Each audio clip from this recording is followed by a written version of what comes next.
ہے تو اس کے ریڈیشن آس پاس سب کو خراب کرتے ہیں. یہی حال انسان کی زندگی کا ہے. تمہارے دماغ کے اوپر اگر غم زیادہ بیٹھ گئے اور بہت زیادہ دماغ حاوی ہو گیا تو خود کا تو نقصان کرو گی ہی، آس پاس جتنے ہیں سب کا نقصان کرو گے. تمہاری وجہ سے تمہارے ماں باپ بھی پریشان، تمہاری اولاد، تمہارے بیوی بچے سب اس پہ حال ان سب چیزوں میں ملوث ہو جاتے ہیں. اب اس کا علاج کیا ہے؟ کہا گیا موبائل کو آف کر دو، ڈیٹا کم کر دو، اس کے اندر سے کچھ چیزیں ڈیلیٹ کر دو، پھر یہ اپنے نارمل حالت میں آ جائے گا. سیم آپ کے لیے بھی ہے. دماغ میں دنیا کے بہت سارے فطور بھرے ہو تو تھوڑی چیزیں ڈیلیٹ کر دو، تھوڑے دنوں کے لیے اپنی اس ایکٹیو لائف کو روک دو اور آ جاؤ اللہ کی بارگاہ میں اور آنکھ بند کر کے اس کی طرف لو لگاؤ. اس لیے کہ ہماری بیٹری جو چارج ہوگی وہ خالق کائنات سے ہی ہوگی. بنانے والا ہی بہتر جانتا ہے اس کی زندگی کس چیز سے چلتی ہے. اور اسی لیے کہا ہے، امام غزالی رحمۃ اللہ تعالی علیہ فرماتے ہیں، جو بندہ اللہ کے ذکر سے کئی دن تک غافل ہوتا ہے تو مردہ لاش ہے جو چل رہا ہے، بازاروں میں جو چل پھر رہا ہے، ذکر الہی نہیں کرتا تو اس کی روح ختم ہونے کے قریب آئی ہے. یہ زندہ لاش ہے. یہاں زمانے ہو گئے، مہینوں بیت گئے، برسوں ہو جاتے ہیں. کتنے دن ایسے ہیں آپ نے اللہ کے ذکر کے لیے الگ سے وقت نکالا ہو؟ کہاں ہے وقت؟ نماز بھی ایسے پڑھ کر کے بھاگ جاتے ہیں جیسے لگتا ہے کہ کوئی چیز ہمارے اوپر سوار تھی، جلدی سے ہٹا دی اور بھاگ گیا.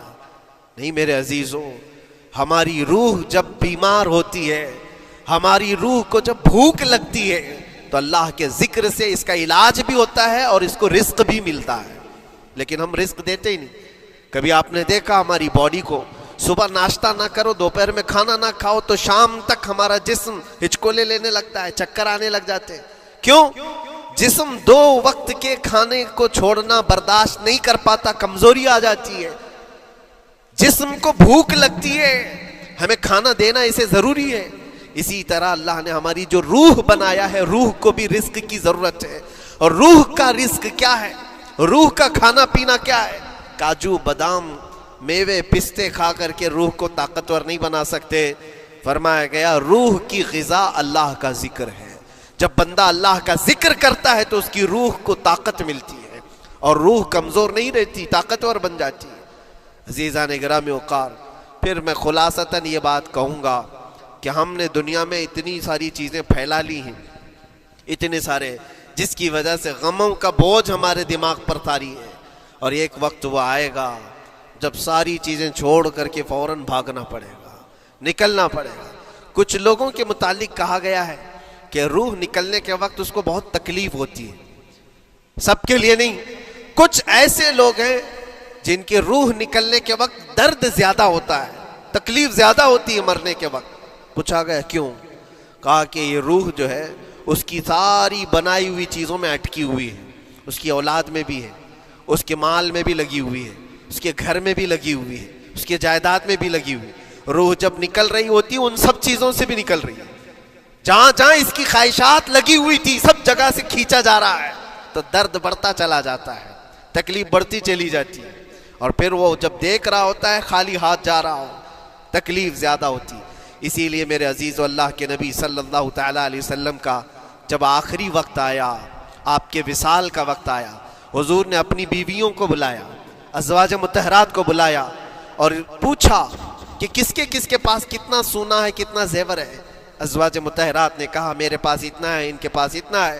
سب نے اپنے چاندی سونے کے زیورات لا کر پیش کر دیا.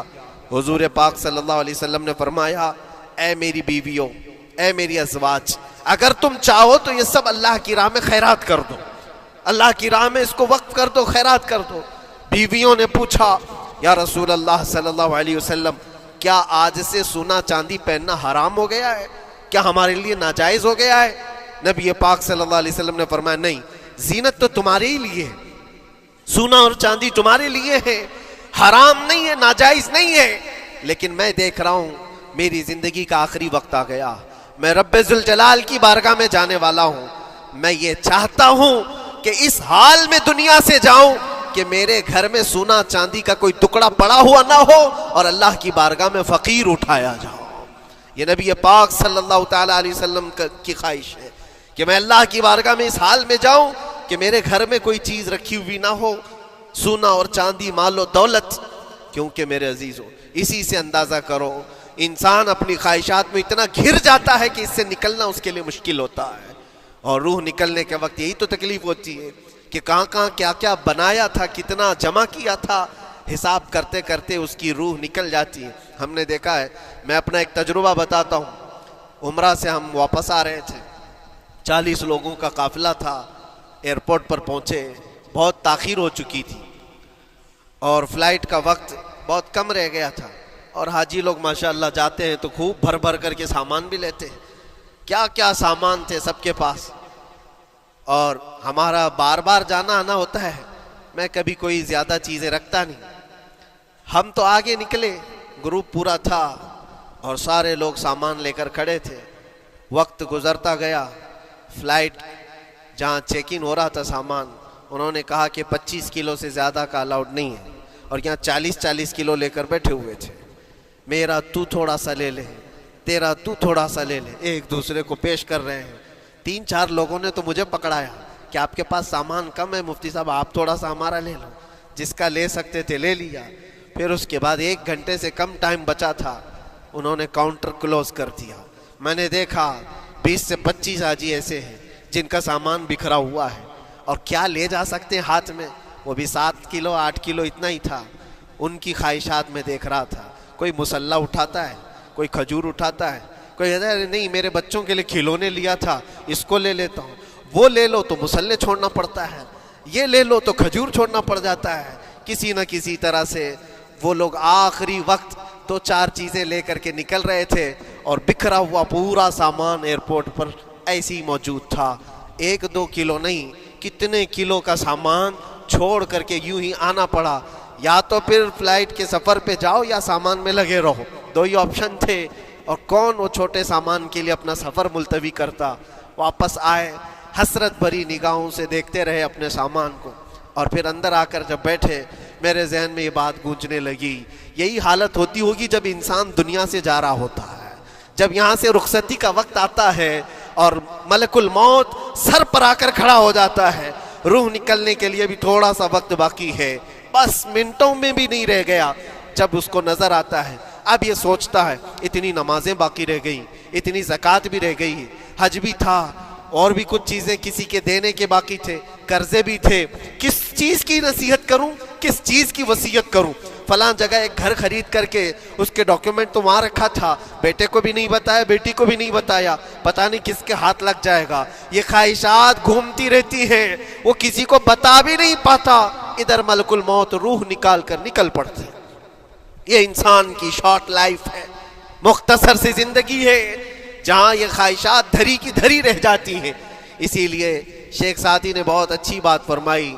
ایک بادشاہ نے اعلان کیا تھا اپنے وزیروں میں سے ایک کو، اس سے بہت خوش ہوا اور کہا جا آج تجھے میں اتنی جائیداد دوں گا، اتنی زمین، اتنی پراپرٹی دوں گا جتنا تو اپنے ہاتھ میں ایک لکڑی لے کر گھیر دے گا، جتنی زمین تو گھیرے گا اتنی تیرے نام لکھ دوں گا. لیکن اس کے لیے ایک شرط ہے، صبح یہ لکڑی لے کر تو راؤنڈ مارنا اور اتنا گول سرکل بنانا سورج ڈوبنے سے پہلے تک، جتنی زمین گھیر لے گا وہ پوری تیرے نام پر. اس نے سوچا کہ اتنی بڑی زمین میں گھیر سکتا ہوں ایک پورے دن. میاں ممبئی والے اچھی طرح جانتے ہیں 4x4 کی جگہ مل جائے تو یہاں کتنی بڑی غنیمت ہوتی. اور اس بندے کو بادشاہ نے کہا لکڑی ہاتھ میں لے لے اور لکیر کھینچ، شام ہونے سے پہلے جتنا کرے گا پورا تیرے نام پر. وہ نکلا اور جب لکیر کھینچتے جب چلنے لگا، پیچھے مڑ کے دیکھتا تھا بہت لمبی ہو گئی ہے، اتنی زمین میرے نام پر ہونے والی ہے. 2 پہر ہو گئی، وہ واپس آنا نہیں چاہ رہا ہے. واپس آ کر کے سرکل پہ ختم تو کرنا ہے جہاں سے شروع کیا تھا. سوچتا اور تھوڑا کرتے کرتے وہ اثر ہو گئی اس کی. اب اس کو لگا کہ واپس پلٹنا چاہیے. کئی کلومیٹر ہو گئے تھے، اتنے کلومیٹر کی زمین اب وہ اپنے نام پر کروانے والا تھا. لیکن جب واپس پلٹنے کا وقت آیا سانس پھولنے لگ گئی، کیونکہ صبح سے چل رہا ہے، کھایا بھی نہیں ہے، پیا بھی نہیں ہے، جس چیز کو جمع کرنے کے لیے دوڑتا رہا اب